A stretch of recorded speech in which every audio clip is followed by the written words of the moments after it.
And Rubin, is slightly the second favourite.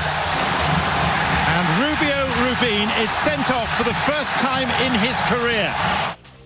Welcome to Instant Replay, presented by Cheez-It for the Audi 2022 MLS Cup playoffs. First round in the books, and we got a laundry list to go to. Charlie Davies is here. Christina Unkel is here. Yeah, we got an expert in the building. Charlie, 2 words. Let's go. And let's start with that Chicharito goal that did not count. LA Galaxy, Nashville, 50th minute. Nashville have the ball, the restart in play, and Julian Araujo is challenging Hany Mukhtar, who is going down, but no foul is called by referee Armando Villarreal. So play continues, and guess who's on the break? It's the Galaxy. Here comes Ricky Puig, here comes Chicharito, here's the ball in the back of the net, and they're going crazy in Carson, but hold on. Edwin Jurasevich, the VAR, says, oh boy, I'm going to have to spoil the party. Armando, go to the monitor. What you are going to see is Julian Araujo fouling Hany Mukhtar, and I agree. You can see the studs rake across the leg there. That is the start of the attacking phase of play. That, in my opinion, is a foul. That is why the goal comes back. And though it hurts, not that much because the Galaxy still moved on, that, for me, is the correct call. All right, Charlie, let's take a closer look in the 40th minute of this PK shout in the Red Bull Cincinnati game. Roman Celentano comes off his line, and I'm thinking, what are you doing, man? Luquinhas is trying to gather the ball. He goes down. I think I see a little bit of contact here, but Alex Chilwell says no PK, and VAR Alan Chapman does not recommend review. They get this one right. The game was tied 0-0. Keyword, Andrew. I think I see a little bit of contact. And if it wasn't called on the field, if you're watching on VAR, it's not enough evidence for me to overturn the call on the field. I think that Luquinhas was playing for this penalty, and he was trying his best to win this penalty, but in the end, it wasn't a penalty. I think this was a good no call. All right, good call from the crew in the 60th minute. Cincinnati thinks they have the game-tying goal with the Red Bulls up 1-0, but watch Jeff Cameron very, very closely on this play. Look who the ball deflects off of. Yes, it's Jeff Cameron. Look who's in an offside position. Oh, you're right, it's Jeff Cameron again. That's why this was overturned on video review. Well done to Chapman for flagging it, and good job to Alex Chilwell for going to the monitor and reversing the call on the field. All right, another PK for you, Christina. 72nd minute.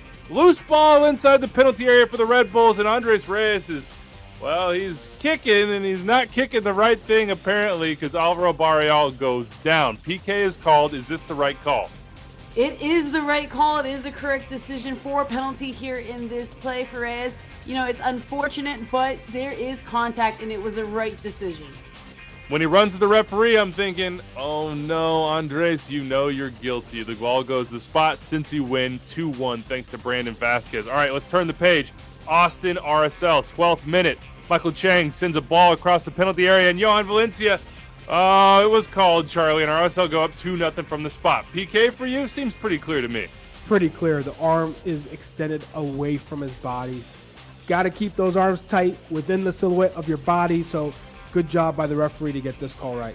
Chris Pinso, the VAR, spotted it, and Victor Rivas, the referee, got the call right at the monitor. You got to feel for RSL, though. 52nd minute, Rubin already on a yellow. Here he comes sliding into Brad Stuver. Oh, boy, he's showing some studs. Clearly reckless. That is a yellow card all day, every day for me. Rubin has to be regretting that one. It was a red card in the end off the 2 yellows. He was sent off, but well done to Victor Rivas for spotting this and being brave enough to go with the second yellow. 92nd minute, Christina. This is where it gets interesting. RSL are up 2-1. They're trying to hold on. They're the Spartans. The Persians are knocking on the door. And then Rigoni attempts a shot, and here comes Stephen Caldwell. It looks like it hits his arm. Victor Rivas points to the spot. Is this the right call? It looks like it hit his hand. It did hit his hand, and it is the correct decision. And the one part I want to emphasize on this one is distance and time are no longer issues that we look at when we're taking a look at handling that may or may not support people's thoughts about it. But really, the law now talks about a justifiable position here, and referees instead will be looking at the pure facts. Is the arm beyond the silhouette? Does he make himself bigger? And most importantly, is he preventing a shot on goal? Hitting those 3, this is going to be penalty for handling with a yellow card for shot on goal. Austin gets the PK. Austin gets the goal. They win in PKs. They move on. Another game at Q2. All right, let's go to Montreal, Orlando, and finish this thing off. Ismail Elfath had a couple big PK shouts in the first half for Montreal. Charlie, 18th minute. Ismail Kone does not get the call. No PK, says Elfath. Tim Ford does not recommend a review.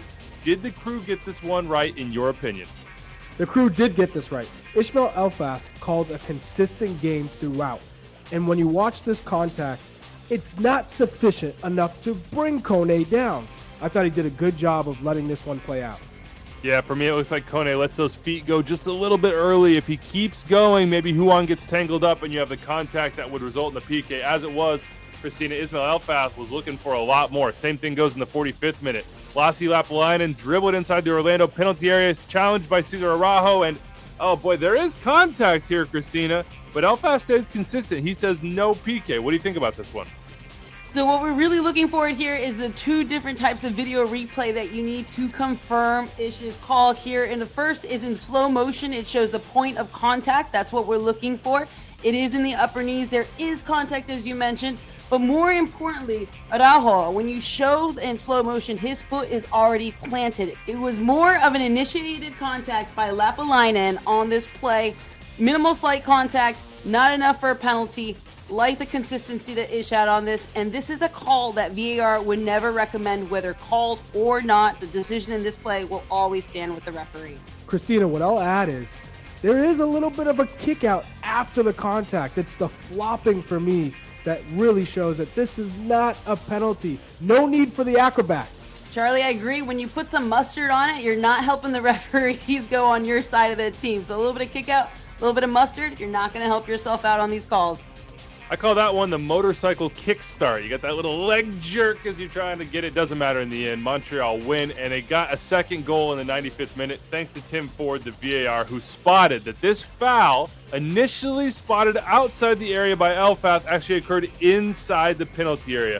Well done to Ford here, and well done to Elfath for going to the monitor and getting this one right. All right, that's it for us. Remember, in these Audi 2022 MLS Cup playoffs, if you see something, say something. We'll break it down on instant replay. For editor Phil Levanco, for our producer Rich Hernandez, for Christina Unkel and Charlie Davies, I'm Andrew Wiebe. We'll see you next time.